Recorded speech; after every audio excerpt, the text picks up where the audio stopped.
dal leen jàmm ci jotaay bi fësal xibaar yi gënoon a am solo benn ci ayu bés fi ci Sud FM ki fi nekkoon footballeur bu Sénégal di Papa Bouba Diop jébbal nañ ko boromam ci sëgg yu nekkee ca dangu lim gu takku ci ay nit ñoo ko gunge ci këram gu mujj gi ci gaaw gi foofee ca Tëngéej. bisub tey bi wuuteek lool atum 2002 naqar artiste daal di fees lool ci junni xool yi nga xamante ni daal di nañuy ñëw teewee jébbalu ko boromam ki nga xamante ni moo di Papa Bouba Diop.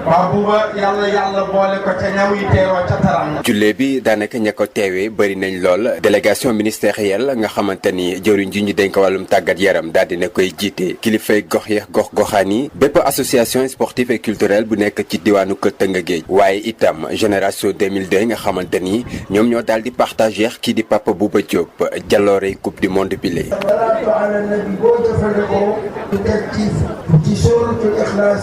ak ñaar bu nekk ala bismillahi rahmani rahim ñu tëj ko salaatu ala nabi sallallahu alayhi wa sallam. ñoom ñëpp gannaaw ba ñu jógee ci jullee bële daal di doxal seen tànk ba sëkk ya ca dàngu ngir jébbal boromam ki nga xamante ni moo daal di fees ci seen ab xol di Papa Bouba Diop. jour yi nga xam ni tey ñoom ñu dox ale doxaat le tour gunge seen mbokk seen frère famille bi ak waa Tëngéej yëpp amuñu seen fay. vous avez été exemplaire. moom di Papa Bouba Diop daanaka seede yi jëm ca moom benn la. et tey Bouba war na xale yi nekk fii Sénégal yëpp ndax Bouba dootul doom la ci Sénégal ndax waa Ndar ñoo koy jooy waa Tivaouane ñoo koy jooy waa Touba ñoo koy jooy région yi nekk fii yëpp ñoo koy jooy. El Hadji Diouf yor kàddu ko génération 2002. lii ku mu doyul dara beneen du la bëri ndax li ko président de la République dafa démb mën naa wax ni je suis fier. je suis très fier parce que toll na stade olympique. Matar Ba di jëwriñ ju ñu dénk wàllum tàggat yaram. nit dund na téeméeri at génn àdduna amul li am nit sax defoon ko peut-être li ko def waaye yàlla mooy nit bu ko nekk président de la République di rafetlu seen taxawaay la génération de mu di kàddu yu jóge ci xol wutali ca barsax war a fekk ji ka nga xamante ni moo di héros bu Sénégal ci taxawaayam ci xarañteefam ak ci pas-pasam gannaaw ndam ga nga xamante ni daal di nekk may askanu ba Sénégal ci kaw réewum France askan googee tey jii ñoo daal di ñàkk seen doom. ñu fàttali leen ni Papa Bouba Diop mu ngi génn àdduna dibéer gee ñu génn yemoo ak ñaar fukki fan ak juróom-ñeent ci weeru novembre fee ca Lens ca France mu ngi amoon ci lu toll ci ñeent fukki at ak ñaar. ci noonee sax musée bu football bu ñu fas yéene amal ca stade du Sénégal bi ñuy tabax ca Diamniadio tuuru Pape Bouba Diop lañ fay def li ni mel njiitum réew mi Macky Sall moo ko xamle ginnaaw cérémonie bi ñu doon amal ca aéroport international Blaise Diagne di ko fa delloo njukkal ci noonee Pape Bouba Diop jox nañ ko raaya bu ñuy duppee ordre national du Lion. ci wàllum wérgu yaram ni kaay yi di yokkoo jëm ci wàllum mbas mi ci fan yi titlu na jëriñ gi ñu dénk wàllum wérgu yaram ak action sociale di bàyyiloo xel nit ñi ne mën nañu am ñaareelu vague bu contamination ci wàllum coronavirus gile Abdoulaye Diouf Sarr mooy sàkku ci population yi ñu wàcc woo ak lépp ci ay digle rawatina ñuy gën a takk masque yi Abdoulaye Diouf Sarr ñu teewlu ko. fan yi yëpp depuis ñetti semaine ñu ngi gis ne mbas mi ngi taxaw di yokku borom xam-xam yu bëri ragal nañ ñaareelu yokkute boo xamante ne dafa mel ni li ñu dundoon depuis le 2 mars taxawaay bi nag li si ëpp solo mooy ñu respecter arrêté ministère de l'intérieur bi xamante ne dafa tere ay rassemblement mais aussi exiger ñuy sol masque partout surtout si transport en commun yi ak si yenn barab yi xamante ne mbooloo yi dañ fay daje ministre de l'intérieur commencé na taxawee loolu di wax ne maag moom danañu suivre situation bi bés bu nekk pour xool nan la avancé may woo askan bi nag pour que ñun si suñu bopp ñu téye virus bi parce que bu ñu deful loolu mën nañu yegg si situation boo xamante ne il faut ñu jël ay mesures yuy xamante ne dana xaw a metti ci population bi loolu mën nañ fa bañ a yegg bu ku nekk jëlee mbir mi def ko sa mbir di sol masque foo tallu mais aussi fexe ba lépp lu ñuy tere rek nga bañ ko def. ñetti ndaw yu village bu Niadiou nekkee ca département bu Ziguinchor ñoom lañu gisul ba nëgëni kenn ki mu ngi réer ci dibéer gi ñaar ñi ci des ginnaaw bañ ko demee seeti ci altine gi ba tey dellu si waatuñu leeral yi ak Ben Michel Kanfoudi. askan wi yeewoo ci ñaaju nekk ci bët saalumu département bu Sikicoor ba léegi amaguñu benn nouvelle ñetti ndaw yooyu nga xamante ni dañ leen jàpp ci àllu bilaas dimanche ak lundi bi ñu jógee nii donte sax l'armée mu ngi woyal opération de sécurisation ci zone boobile waaye nag ba léegi kenn gisagul ndaw yooyu cas de disparition yu bees yooyu le nag daal di nañuy jur njàkkare bu rëy ci askan wi yeewoo ca ñaaju ak tund yi nga xamante ni ñoo ko wër ñu fàttali ni ñaari at ci ginnaaw nemmeekoon nañu li ni mel ñeenti exploitant forestier yi nga xamante ni dañoo demoon uti màdd ci àllu bi soolum nekk ci commune bu Boutoupa Camaracounda ñi daal di leen fa jàpp te ba léegi seen mbokk gisagul ñu leen ca février 2019 itam ay ndaw yu jógee ci tund bu ñuy wooye Sendeer nekk ci zone boobile dañoo demoon ci àllu boobile uti ay matt ay nit yore seeni ngànnaay daal di leen fa dogale jàpp leen ci àllu bisin boobile ay waxtu laata ñu leen di bàyyi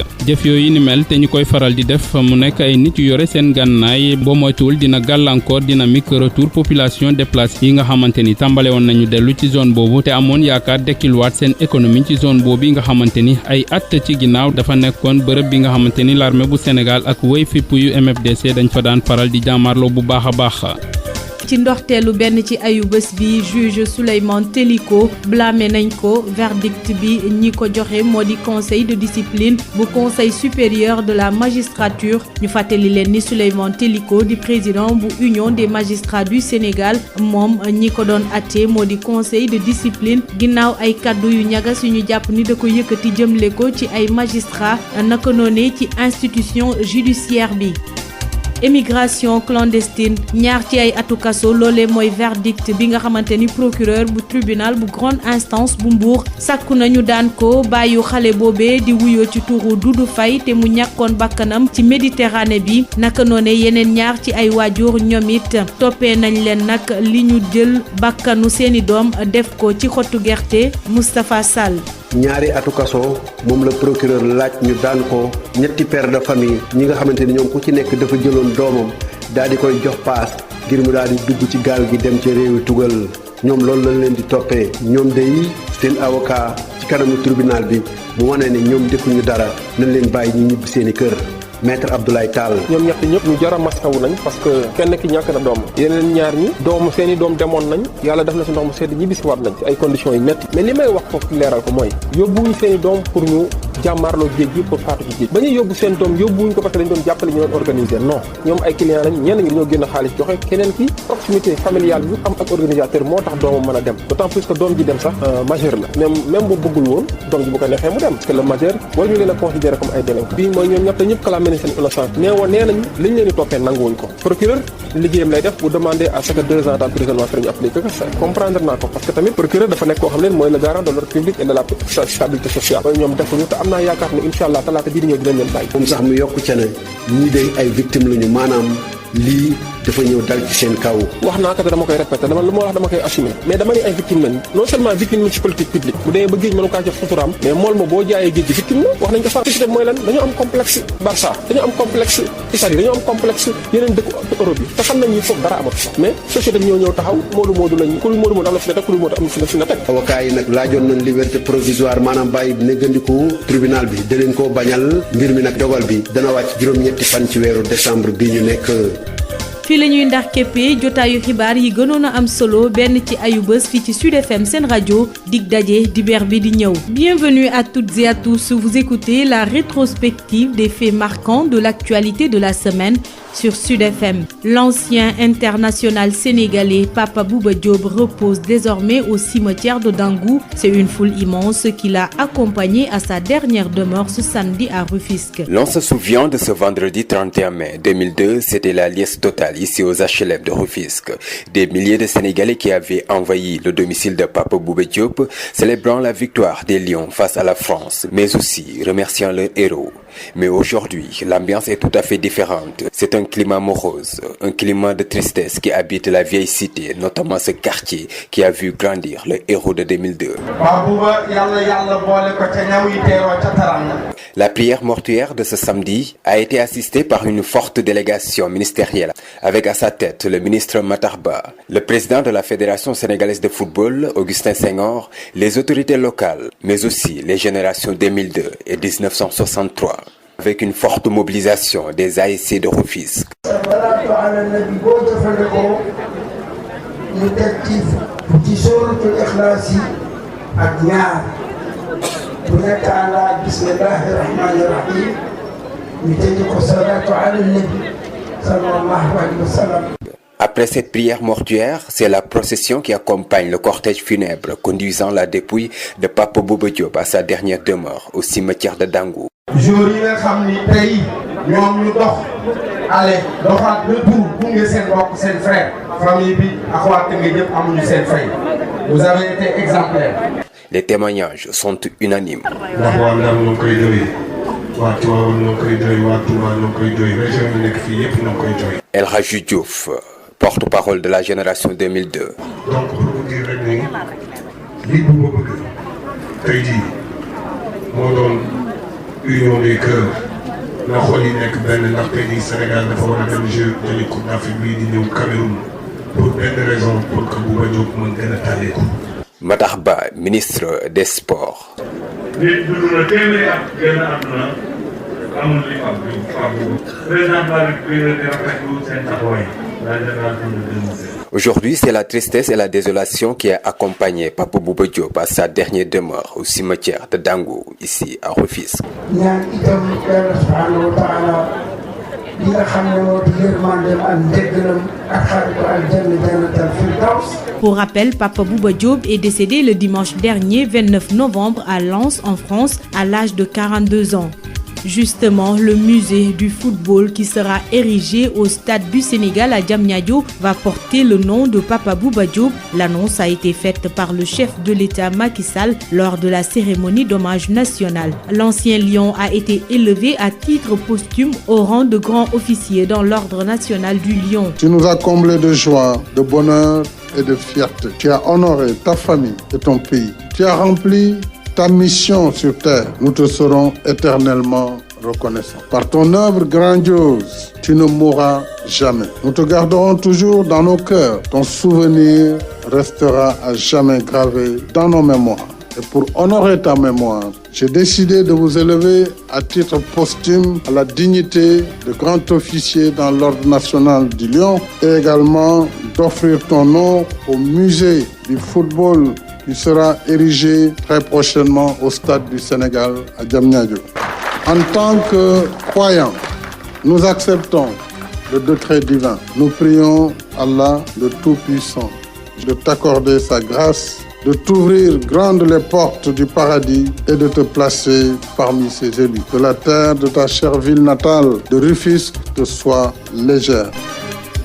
Épidémie de coronavirus, l'explosion des cas de Covid-19 notés ces derniers jours inquiète. Le ministre de la Santé et de l'Action sociale alerte et prévient sur une éventuelle deuxième vague de contamination.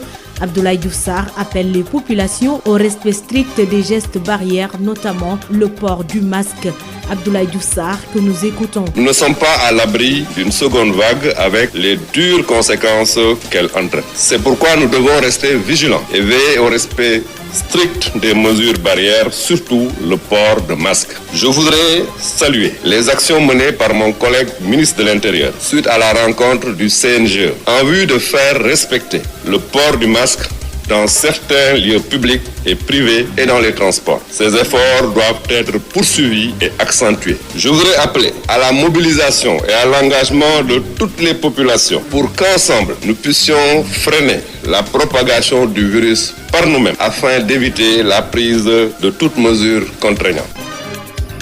3 jeunes du village de Niadiou dans le département de Ziguinchor sont portés disparus. L'un est perdu de vue le dimanche et les 2 autres qui étaient partis à sa recherche ne sont pas revenus depuis lundi. Les détails avec Ben Michel Kanfoudi. Les populations de Niadiou dans l'extrême sud du département de Ziguinchor sont toujours sans nouvelles des 3 jeunes de leur village enlevés dans la forêt de Bilas le dimanche 29 et le lundi 30 novembre. Les opérations de fouille et de sécurisation enclenchées depuis lors par les forces de défense et de sécurité n'ont toujours rien donné. Ces nouveaux cas de disparition réveillent la psychose chez les populations de Niadiou et des villages environnants. Il y a 2 ans, 4 exploitants forestiers avaient été enlevés dans la forêt de Bissolum, située dans la commune de Boutoupa-Kamarokunda, et leurs parents sont toujours sans nouvelles de ces personnes qui étaient à la recherche de fruits sauvages. En février 2019, des jeunes de Senghor partis à la recherche de bois avaient été enlevés par des hommes armés dans la forêt de Bissine, dans la même zone, avant d'être libérés. Ces rapts récurrents risquent de fragiliser la dynamique de retour des populations déplacées qui commençaient à nourrir l'espoir d'une vie tranquille dans cette zone qui fut le théâtre de plusieurs accrochages entre l'armée sénégalaise et les combattants du mouvement des forces démocratiques de la Casamance MFDC. Le juge Souleymane Teliko a écopé en début de semaine d'un blâme. Le verdict est rendu par le conseil de discipline du Conseil supérieur de la magistrature. Pour rappel, Souleymane Teliko, président de l'Union des magistrats du Sénégal, a été traduit devant le conseil de discipline pour des propos de nature à jeter le discrédit sur des magistrats et sur l'institution judiciaire. Émigration clandestine, 2 ans de prison ferme, c'est le verdict requis par le procureur du tribunal de grande instance de Mbour contre le père de l'enfant Doudou Faye décédé en Méditerranée. 2 autres pères qui avaient embarqué aussi leurs fils sont poursuivis pour mise en danger de la vie d'autrui. Moustapha Sall. 2 ans ferme est la peine requise par le procureur du tribunal de grande instance de Mbour contre les 3 pères de famille qui ont embarqué leurs enfants candidats à l'immigration clandestine dans des pirogues. La défense réclame le renvoi des prévenus sans peine ni dépens. Maître Abdoulaye Tal. Chefs d'infraction ont été retenus contre les 3 prévenus, à savoir la complicité de trafic de migrants et la mise en danger de la vie d'autrui. Nous avons plaidé le dossier. Tous les 3 ont clamé leur innocence. Le procureur a requis une peine de 2 ans d'emprisonnement ferme. Mais nous, à notre niveau, nous avons bon espoir, effectivement, qu'ils seront innocentés par le tribunal. Je pense que la peine ne peut pas être plus grande, ne peut pas être plus énorme, ne peut pas être plus pénible que de perdre son enfant. C'est pour cette raison que nous avons dit le seul fait de perdre son fils constitue une peine. Si on en rajoute, ce sera une énormité injustifiée. Et nous avons également plaidé leur innocence. Selon l'avocat, ces clients ne sont que des victimes dans cette affaire. Moi, je ne les considère pas comme des délinquants, je les considère comme des victimes de la société. Je les considère également comme des victimes des politiques publiques. Tous les 3 sont des pécheurs. Des pécheurs qui nous disent à la barre de la juridiction, devant le procureur et devant le tribunal, la mère ne rapporte plus. La liberté provisoire demandée par la défense a été rejetée par le tribunal. Le délibéré est prévu pour le 8 décembre prochain. Ainsi prend fin la rétrospective des faits marquants sur Sud FM Sen Radio. Rendez-vous dimanche prochain.